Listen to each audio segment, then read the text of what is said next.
중국의 자랑이라 불리는 중국의 댐들이 최근 위기를 맞이했습니다. 가장 최근에 지어진 때문에 균열이 발견되었고 심지어 최대 규모를 자랑하는 댐 역시 위기 상황이라고 하는데요. 자칫 잘못하면 중국 남부지역 전역이 수몰될 상황. 심지어 중국의 아킬레스건으로 부상한 입담을 대만이 타격할 수도 있다고 하는데요. 불안한 균형에 놓여 있는 중국의 현재 상황을 지금부터 자세하게 설명해 드리겠습니다. 한눈에 봐도 심상치 않은 모습이었습니다.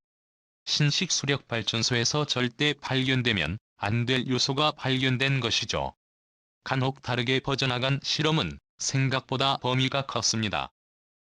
안전 점검을 위해 나왔던 발전소 시찰단은 이 현상의 당황함을 감추지 못했다고 합니다. 빠른 시에 정확한 공법으로 완성했다고 자랑한 중국의 발전소가 쉽게 흠집이 난 것이죠. 시찰단이 간 수력발전소는 세계 최대 규모의 대형 수력발전소 바이오탄이었습니다. 쓰촨성 운양산 춘익난 현과 윈난성 샤오퉁시 차우자의 현을 교차하는 발전 설비 용량 기준으로 세계 2위 규모라고 할 수 있죠. 높이 289로 100층 높이에 해당할 정도로 상당한 크기이며 거푸집 콘크리트는 83만 세제곱미터가 사용될 정도였죠. 대륙의 크기를 자랑하는 중국의 기준으로도 바위였던 댐 건설은 엄청난 자원에 투자한 결과물이었습니다. 비용으로는 2,200억 위안이 들어간 이 발전소는 저탄소 정책을 채택한 시진핑 정부의 핵심 사업이었는데요. 이 발전소가 돌아간다면 내년 표준 석탄 19,608만 톤을 절약할 수 있습니다. 400만 톤 규모의 대형 탄광 7곳을 줄일 수 있죠. 정해진 기간까지 탄소 제로 시스템을 만들어야 하는 중국 입장에선 무조건 성공해야 하는 프로젝트였습니다. 그런데 미세한 균열을 드러내며 허점을 보인 것이죠. 시진핑이 직접 프로젝트를 챙긴 만큼 이 프로젝트는 놀라운 속도를 기록하며 최종 완공까지 이어졌는데요. 약 4년 만에 이 거대한 규모의 댐을 완성한 것입니다. 이전까지 중국 최대 규모를 자랑하던 짜인사댐은 완공하는 데 8년. 그런데 산샤댐과 비견할 수 있는 크기를 자랑하는 바위였던 댐은 산샤댐의 딱 반에 해당하는 기간에 완성을 할 수 있었죠. 규모는 물론이고 설계도 다이어트한 댐은 복잡하기 이를 데 없습니다. 협곡에 건설해야 하며 복잡한 하체형 구조를 반드시 삽입해야 하기에 많은 건설 관계자들은 못해도 10년은 걸릴 것으로 예측했죠. 그러나 AI의 대량 도입은 많은 이들의 예상을 빗나가겠습니다. 현장 작업자부터 엔지니어, 품질검사원 및 고위 관리자 모두 AI 시스템을 이용한 것으로 알려졌는데요. 의사결정에 중국이 자랑하는 AI를 동원 운영 효율성을 극도로 높여 시간을 많이 단축했다고 합니다. 정밀제어를 통해 시멘트 혼합에 있어서도 낭비되는 양이 없었다고 하죠. 그런데 지어진 지 얼마 지나지 않아 균열이 발생한 곳입니다. 중국 지역 언론을 통해 공개된 이 사실은 당국의 검열에 의해 삭제되었는데요. 중국 당국은 사실을 감추는 데 급급한 상황이라고 합니다. 무리한 프로젝트 추진이 화를 불러일으킨 것이죠. 중국에서 개발한 AI도 없게끔 마무리가 엉성했던 것입니다. 더군다나 시진핑에게 잘 보이기 위한 무리한 공기 단축 시도가 바위였던 때문에 균열을 초래한 것이죠. 중국 지방 언론에 의해 보도된 이 사실은 검열로 금세 삭제되었으나 지역 주민들 사이에서는 이미 소문이 바다하게 퍼졌다고 하죠. 문제는 바이어한테만 균열이 있는 것이 아닌데요. 중국 최대 규모를 자랑하는 산샤댐 역시 비슷한 문제를 겪고 있습니다. 6댐이 무너질 수 있다는 추측은 이미 많은 매체에서 집중적으로 다룬 바 있었는데요. 그 중에서도 대개 운시보에 실린 글이 결정적이었습니다. 산샤댐 붕괴가 멀지 않았다는 장문의 분석 글이 실린 것인데요.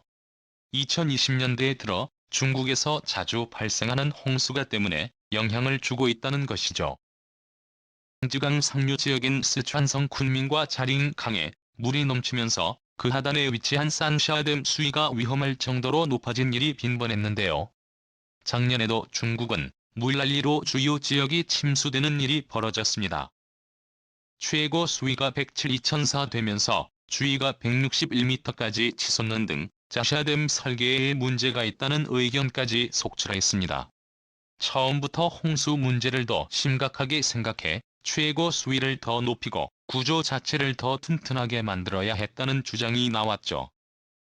일각에서는 대홍수가 빈번하게 일어날 것을 예측하고 수위를 더 높이는 것은 비상식적인 결정이며 그렇게 했을 경우 산사태 완성은 더 머나먼 미래에 가능했을 것이라며 지금의 상태가 최선이라고 주장을 했습니다. 그러나 현실은 언제나 예측을 앞서가는데요. 2020년 이후로 중국은 매년마다 대홍수 기록을 경신하고 있습니다. 이상기후로 인해 중국 남부가 점점 열대 기후로 바뀌고 있고 집중호우가 빈번한 열대 환경 때문에 중국 정부의 예측은 빗나가고 있습니다. 작년 중국 장적으로 덮친 대홍수는 대표적인 예라고 할 수 있죠. 허난성에서 벌어진 재난은 전문가들도 예측하지 못했습니다. 기상이변이 더 심해지는 이상 중국의 댐들은 안전을 담보하기 어렵다고 할 수 있죠. 이 외에도 중국을 괴롭히는 문제가 또 있습니다.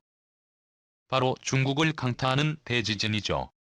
특히 대규모 댐이 위치한 스촨성 주변은 지진대가 형성된 곳이라 이곳에서 대지진이 발생할 경우 댐은 삽시간에 무너질 가능성이 높습니다. 균열까지 방치하고 있다면 더더구나 큰 재앙이 될 수 있죠. 실제로 작년 9월 중국 스촨성에서 6.0 수준의 대지진이 발생 3명이 사망하며 7만 명이 대피하는 소동이 있었습니다.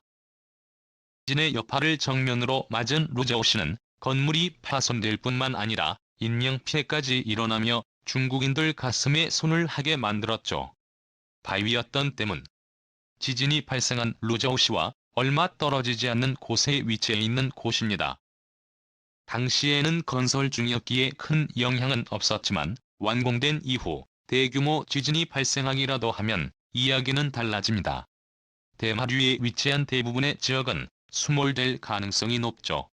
제4댐 역시도 지진대에서 벗어난 곳이 아닙니다.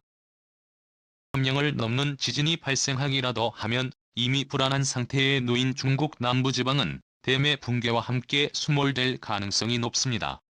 중국 입장에서는 어떻게 해서라도 위기를 봉합하고 댐의 안전성을 확보해야 하는 상황. 중국의 아킬레스건이 된 이 지역은 다른 국가도 눈여겨보고 있는데요. 특히 중국과 대립하고 있는 대만 역시 이 지역을 지켜보고 있습니다. 우크라이나 전쟁 이후 중국은 대만을 호시탐탐 노리고 있는데요. 세계의 관심이 우크라이나로 쏠려간 시점을 틈타 대만 병합을 노리고 있는 것입니다.